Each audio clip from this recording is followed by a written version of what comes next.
Mama vitana, naje vitana. Mwembeza wana na shango mwogo kisha. Na shango. Umeona kadege kana mishi. Kadege kana. Kadege. Weka pale. Kana mishi.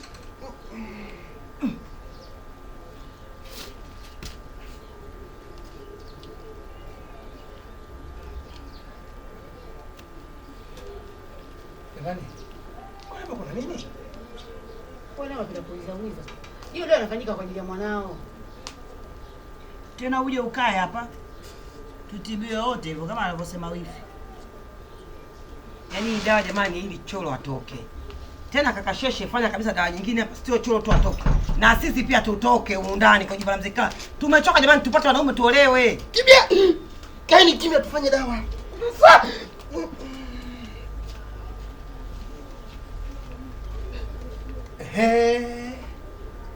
Yaani leo ama zake ama zangu.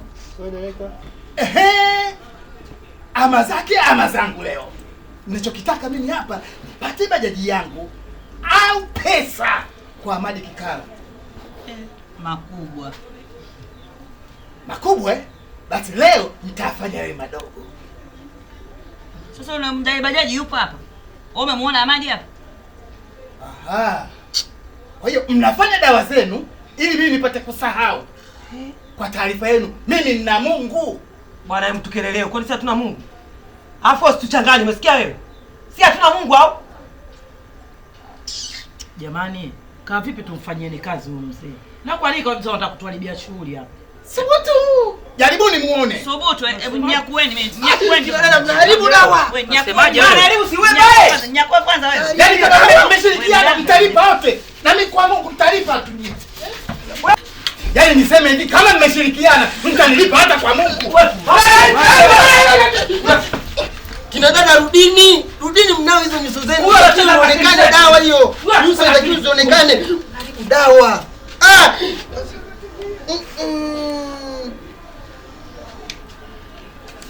Kati, mtenga anachukua raza. Afadhali akitulia.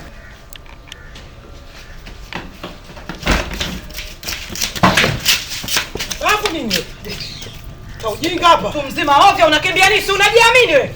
Simama kama mwanaume kweli. Kizana kofia lile kama na chipsi. Kati.